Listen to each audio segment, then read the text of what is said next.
Federal appeals court has upheld a ruling that overturned the murder conviction of Brendan Dassey, but that doesn't really mean that he's getting out of prison just yet. Dassey confessed to raping and killing a woman with his uncle, Stephen Avery, back in 2005, but he later recanted, and a judge then ruled that his confession was clearly involuntary. That's a quote. But Dassey will stay in prison for now.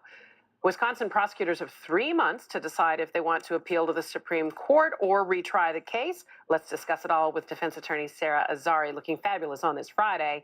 I mean, when you think about the fact that at the core of this was his confession when Brennan was only 16 years old, the judge believes that his constitutional rights were violated at the time. But you think about how much time has passed. Why has this taken so long to get overturned? Well, I think that, well, number one, the prosecution appealed the ruling of the federal district court that reversed his conviction based on the unlawfulness of the confession. These cases take a long time, and I just think that this is the right result. That the prosecution is going to absolutely appeal this as well, either to the Seventh Circuit, the entire panel, or the Supreme Court, and I think the same result is going to come up. This confession is a textbook unlawful confession, coerced confession. He was 16, he was mentally challenged, he was put in a room and interrogated for hours. They made false promises to him that he's not going to get in trouble, and he was overwhelmed. And so under the Constitution, the 5th and 14th Amendments, you have to look at the totality of the circumstances. So while you and I may not be overwhelmed by these interrogation tactics, someone like him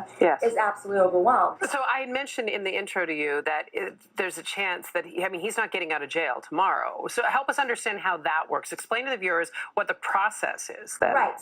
So the defense attorneys will make a motion to release him pending the appeal, because the prosecution is going to appeal it either to the Seventh Circuit or the Supreme Court.